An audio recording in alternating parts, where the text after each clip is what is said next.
Sahabatku, Tuhan telah memberi peluang kepada kita untuk siapa saja yang ingin berjumpa dengannya. Jika ada keinginan yang kuat. Assalamualaikum warahmatullahi wabarakatuh. Hamdan wa syukron lillah, nahmaduhu wa nasta'inu wa nastaghfiruh. Assalatu wassalamu ala rasulillah alladzi la nabiyya ba'da. Salam tilawah semesta. Sahabat tilawah, terima kasih kami ucapkan terlebih dahulu untuk yang sudah mampir meluangkan waktunya di channel yang sederhana ini. Terima kasih banyak yang sudah like, berkomentar, dan subscribe. Dan yang belum subscribe silahkan subscribe agar lebih berkah lagi.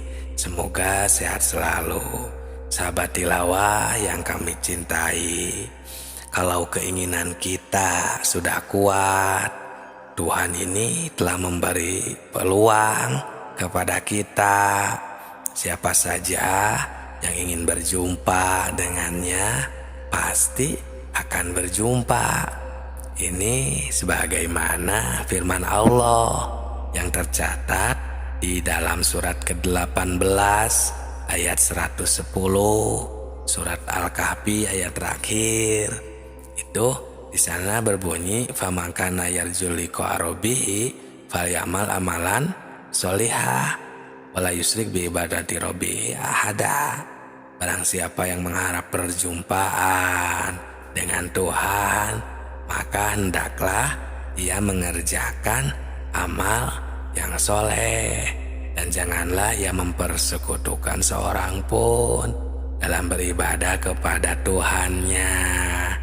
Nah, sahabat tilawah, menurut ayat barusan, untuk berjumpa dengan Tuhan itu bukan mungkin lagi, tapi pasti, asal kita bisa berbuat amal soleh.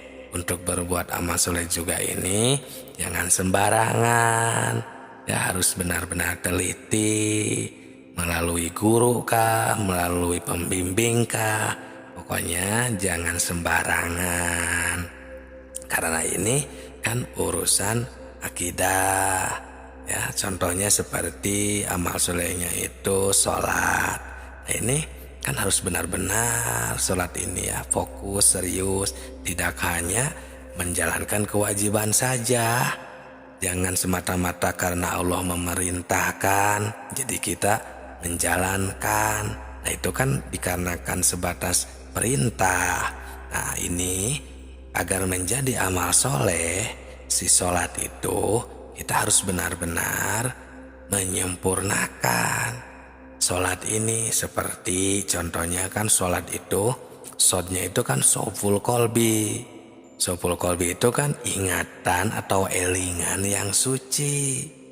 Nah, berarti kalau elingan suci ini benar-benar dinyatakan, kita harus benar-benar hilang dari sifat samar dan meraba kepada Allah. Nah, ini buktinya boleh kita rasakan sendiri. Jika kita bisa seperti itu, ya berarti kita benar-benar sholat itu elingan sucinya ini tercapai. Karena kan aqimis sholata lidzikri, ya laksanakan sholat ini semata hanya untuk mengingatku. Nah, kita sudah bisa begitu apa belum? Padahal Tuhan Subhanahu wa ta'ala, ya Allah Subhanahu wa ta'ala ini berfirman di dalam hadis qudsi, ya dicatat di kitab-kitab tasawuf banyak yang berbunyi, kungtu kangzan mahfian fahbabda nuromfa pahwalaktul holko likaya arofu. Nah, jadi aku adalah pembendaharaan, atau kangzan ini gudang, ya gudang yang tersembunyi, pembendaharaan saja istilahnya biar mudah untuk dipahami, yang terpendam, tertutup, ya tersembunyi, dan aku ingin ditemukan dan dikenal. Maka aku ciptakan makhluk agar mereka mengenalku. Nah, setelah kami menemukan hadis qudsi ini, Berarti kan bukan mungkin lagi untuk mengenal Tuhan itu, tapi pasti kita akan bisa berjumpa, mengenal, asal mempunyai keinginan yang keras dan kuat perhitungan. Karena ini bukan pekerjaan gampang ya. Ini harus memerlukan suluk, proses ya. Istilahnya tidak segampang itu saja. Itu memerlukan guru juga, petunjuk, pembimbing. Ya, tidak sembarangan langsung saja mengerjakan, tidak seperti itu. Dan tidak semuanya juga yang bisa ahli di bidang ini. Maka fokuslah, carilah ya yang memerlukan guru, ingin mendapatkan petunjuk ya, pembimbing, cari di sekitaran kita, biasanya suka ada di tempat kita masing-masing. Itu biasanya ada, cuman tersembunyi. Tidak semuanya yang bisa, yang pernah atau yang menjadi kiai, ustadz, ajengan, penceramah misalnya, tidak semuanya ahli di bidang tentang kemakrifatan, tentang ilmu makrifat ini. Tahu dari mana? Ya karena kami menemukan juga di salah satu keterangan di dalam kitab Sirur Asror berbunyi, faman lam yasil bihadal ilmi lam yakun aliman fil haqiqati walau qara'a alfa alfin minal kitab bihaisu la yablugha ila ruhaniyah.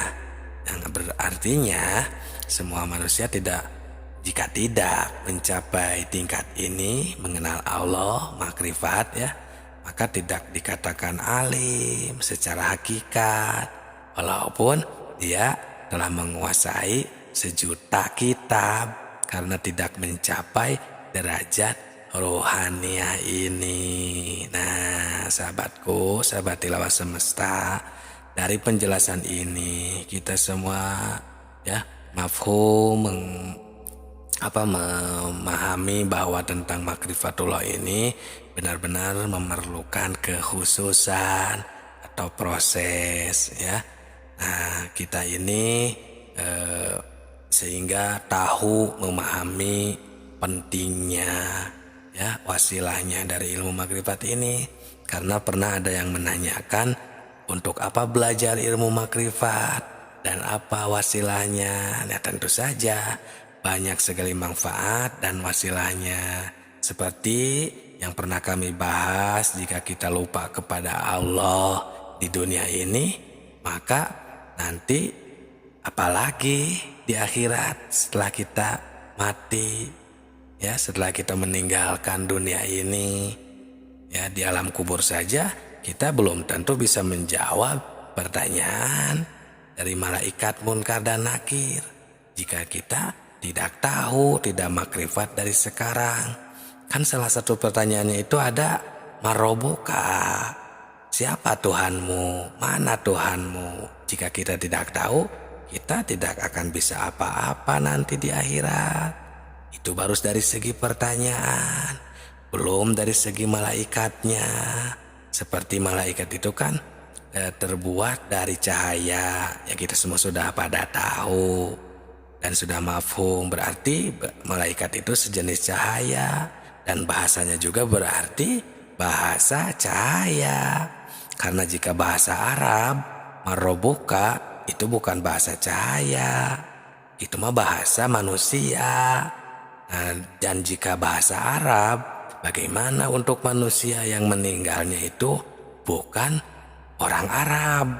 Misalnya ya malah orang kutub selatan, misalnya kutub utara, Indonesia, yang tidak tahu bahasa Arab, berarti kasihan.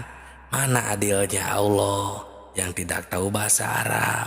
Nah, alhamdulillah, jika benar-benar kita memahami, mendaki ya suluh kepada ahlinya, tentang pertanyaan di alam kubur pun akan terbongkar, akan bisa menjawab, karena kita makrifat, mengetahui ya tentang semua ilmu yang ada di dalam ilmu makrifat. Semoga berkah semuanya. Salam tilawah semesta.